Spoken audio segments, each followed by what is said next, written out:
Hi guys, I'm making a video today on how to make a basic mix within Logic Pro. The purpose of this basic mix is to give you more control over your project and create sends and set up your master output. So now let's get to it. Firstly, open up Logic and then open up empty project.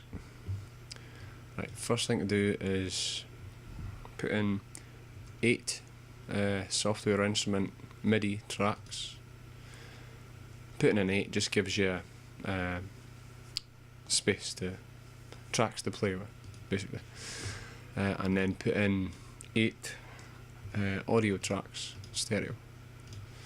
So now you've got 16 tracks that you could work with, whether you like to use audio for your source of drums or samples, or you like to program MIDI in from your MIDI keyboard or whatever, or just a combination of the two. So it gives you a good palette to work with. Right, so you've got your 16 tracks. First things first, rename your tracks just so you know where you're going. Good housekeeping just helps you stay organised when you're making your music. Right, so just basically name them basic elements.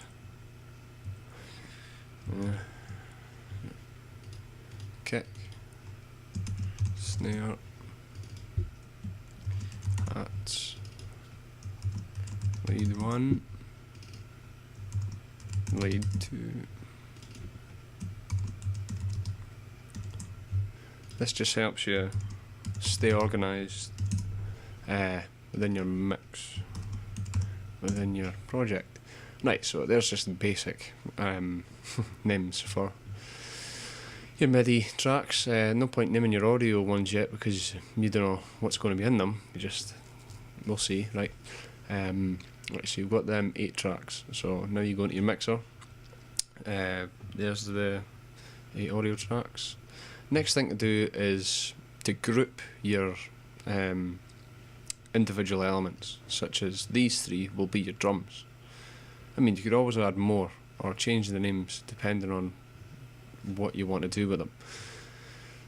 Right, so inputs, outputs, you send inputs and outputs, send all the signal to a bus or an output, but in this instance we'll send all 3 of these to a bus 10, and just rename this drums.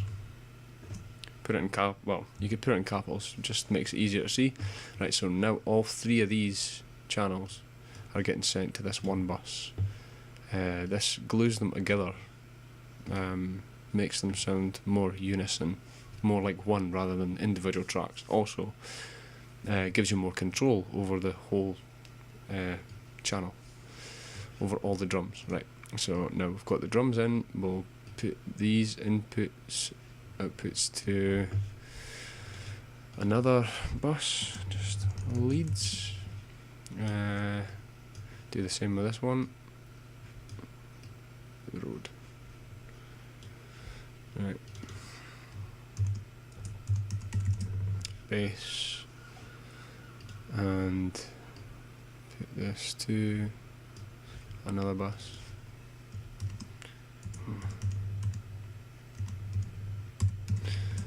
You can make like individual pads and effects, but I usually just keep them both on the same one. Just, I don't know, just a bit easier. Right, so now you've got your 4 groups. Your 4 groups buses. This just allows you to have greater control over your mix. So you're not actually just going to every individual one, like it's just time consuming. It's just gives you overall more control. So that's that. You can see the ones that are sent. It says at the bottom, bus 10, drums. And renaming them's good because it just helps you navigate around your mixer better. Right, so now you've got them in. Now to create sends. The difference between sends and inputs and outputs is sending this track to a bus this way sends all the signal, whereas creating a send only sends part of the signal. And this is useful if you're wanting to create like reverb and delay or bit crush or whatever. It also saves your CPU usage, because you're not putting them on every single individual track. You're only sending some of the signal to whatever. Right, so we'll just do 4. It doesn't matter you're creating 4 other buses. It doesn't matter what channels you put them on. You can always delete them after. Right, so we've got 4 new buses. We'll do big reverb,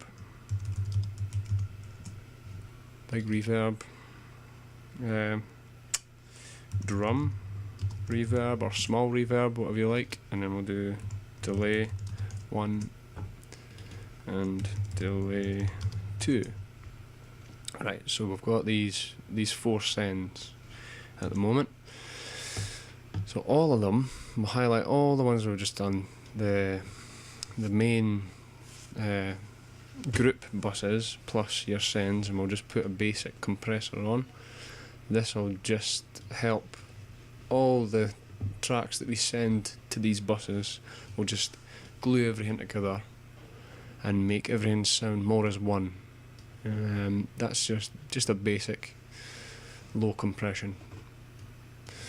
That should do. Right, so now we've got that, and now we'll need to actually set up our big reverb. Right, big reverb, whatever you like to use, but Logic's got a good designer capabilities. Right, so we'll do big reverb, just bright chamber, whatever one you prefer, but just you can always change it later on. So smaller one, we'll do I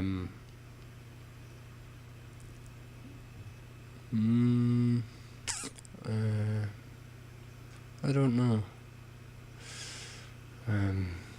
Kind of piano hall's actually quite good. Just do short snare. Just do that. Just whatever. Right. So we've got that big one, big reverb, small reverb. We'll put our delays in. We'll put an echo in. 1/8. No, you can always change this later on. So we've got 1/8. We'll copy this over. You copy your inserts by holding Alt and Control, and you'll see the little hand. Click and then drag it over. And you go into this, and we'll change this to quarter notes. Setting these up this way just makes it easier for you to send or see what it sounds like without actually having to go in and program individual channels. Right, so we've got them set up. Another thing to do is colour them, like the actual channels in your mixer. So if you hold Alt and press C, it comes up with a colour chart. Just colour them. Oh, wrong one there. We'll just colour them to whatever colour suits you. I usually put my main ones as black because they stand out quite a lot, stand out quite good. So that's our main control, our main bus control for all our groups, and that's our sends in purple. And you can also do it with these as well, like your drums. Make your drums red, leads blue, and bass light blue. Yeah, that'll do. Just green will do. Right, so it's just, now you know, it just makes it more visually clear what everything is. Come off of that. Right, so we've got our main group set up, our send set up. You can take these off now. It won't actually delete the bus itself, it's just deleting the send on that exact channel. But you could either create the bus or just do it that way. Right, so we've got that. Another thing to do is take all your channels and reduce the decibel level by 5. 5 is a good number. This stops everything, well, stops any channel from clipping or anything like that. And you can always turn them up later on, just depending on whatever you're doing. Right, so we've got that set up. Another thing to do is setting up a basic master for on your output channel. And how I do this, people do it many different ways, but this will just give you a basic one. Copy the compressor over, just a general compressor, just to gel everything together. Okay, maybe not. I'll do it this way then. Right. So there we go. General compressor, everything that we hear coming out the speakers will be compressed by this and will be gelled, everything. Right, so compressor, and then we'll put in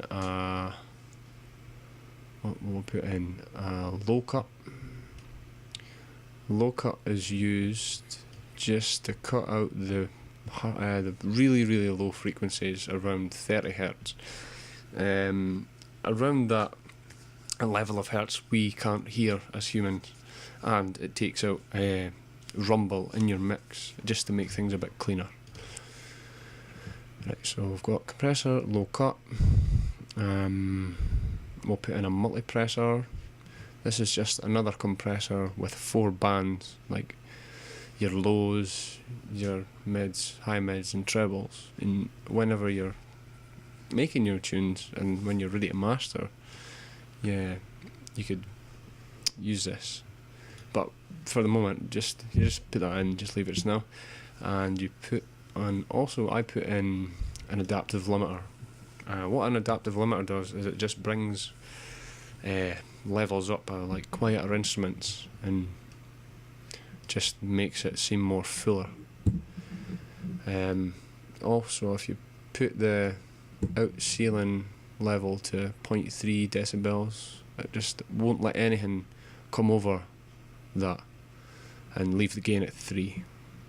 You could hear the difference when you are making tracks and like drums and a lead sound. You turn it off, press bypass, you'll hear what it is like without that on, and then put it on, you'll hear the difference. Right, so that's our master setup, basic setup here. We've got our sends. You could make as many sends as you want, but 4 is a good starting off point. Buses, we've got 4 buses, drums, lead, bass and pads and effects. And then we've got our audio tracks here that are just sent to stereo out. Depending on what you put in these audio tracks, you could send them to your drums master or whatever. Yeah, so this is your basic, well, my basic mix, and hopefully this helps you. It just helps you work quicker within Logic.